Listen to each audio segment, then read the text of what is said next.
এ বান্দা, তোমার মাথার থেকে নিয়ে পায়ের পাতা পর্যন্ত আমি আল্লাহ যে সমস্ত নিয়ামত দান করলাম, এই সবগুলা নিয়ামতের বিনিময়ে কোনো টাকা চাই না, কোনো পয়সা চাই না, তোমার ধন সম্পদ কিছুই চাই না। বান্দারে,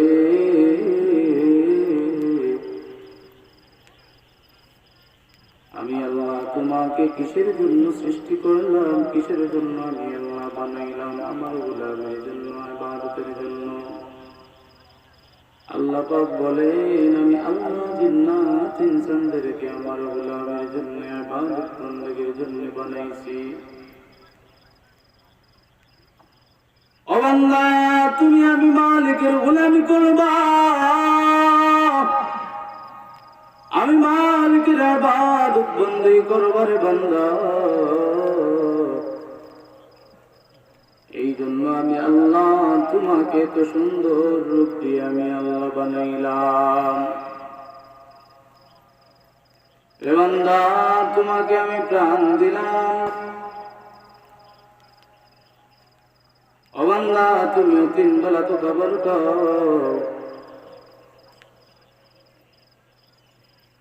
পৃথিবীর মধ্যে যেই সমস্ত মাখলুকাত আছে সবাই তো খাবার খায়, যত প্রাণী আছে সবাই তো খাবার খায়,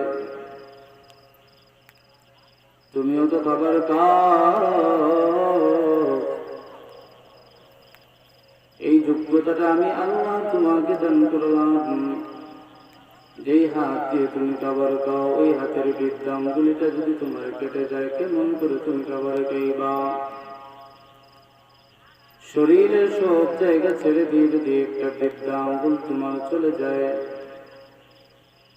বান্দা, তুমি বাঁচতে গেলে যেই খাবার খাও, ওই খাবারটা পর্যন্ত তুমি খাইতে পারবা না। এর নিয়ামত কেমন করে আদায় করবা?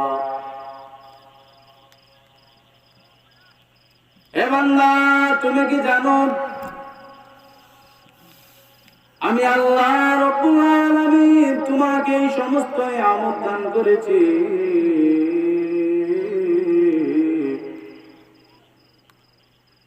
শুধুমাত্র কেবলমাত্র আমার গোলামি করার জন্য। বান্দা, তুমি আমার গোলামি করবা না?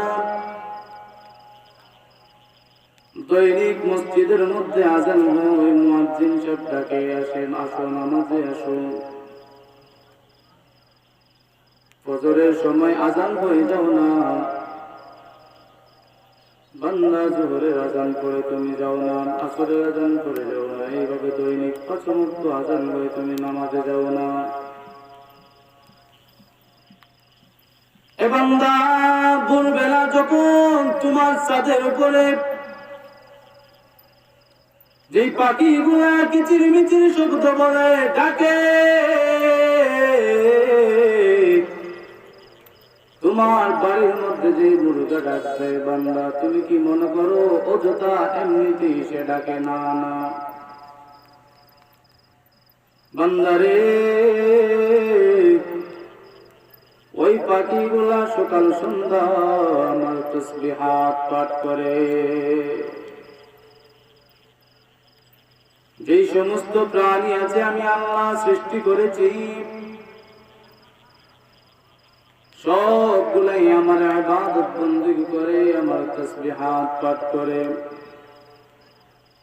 কিন্তু বান্দা, তুমি মনে করেছো